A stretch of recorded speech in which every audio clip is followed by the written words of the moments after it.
Hey, I'm working on a G-Body 911, but this should work for all of them. If you pull the housing out and do some repairs on it, make sure you cover your bumper with a cloth. These are pretty gnarly, especially with all the road debris on the bottom. But if you look at this brake light, what was happening on mine is the running light was working, meaning the driving lights when the lights were on, but the brake light made the running light go out. And in fact, sometimes only the left side of the brakes would work, not the right. So if you look in there, there's two copper tabs. Those copper tabs are springy. They need to be sprung out. As you can see, they're at the same level. So I knew that was okay.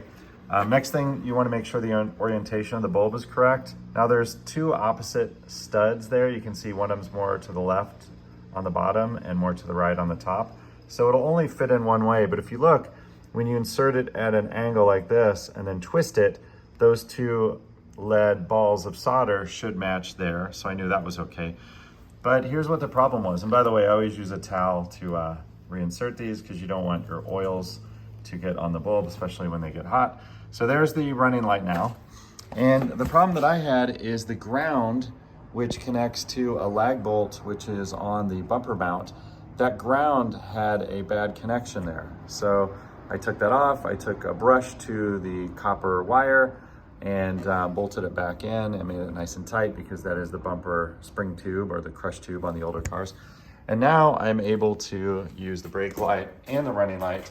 And one thing that's kind of cool on 911s is if you put the right or left blinker on, it'll make just the marker lights glow. So the reason why they did that is if you parked on the side of a road, you'd be able to turn on lights on the side of the road that you were parked on in order to make your car more visible.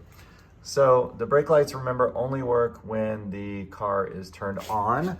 And to do that, if it's just one of you, you can take something like, I took the club and used the club on the brake pedal hooked up to the seat, and that was able to let me test the brakes. But they are all working now thanks to fixing the ground wire that is inside on the crush tube. Thanks for watching.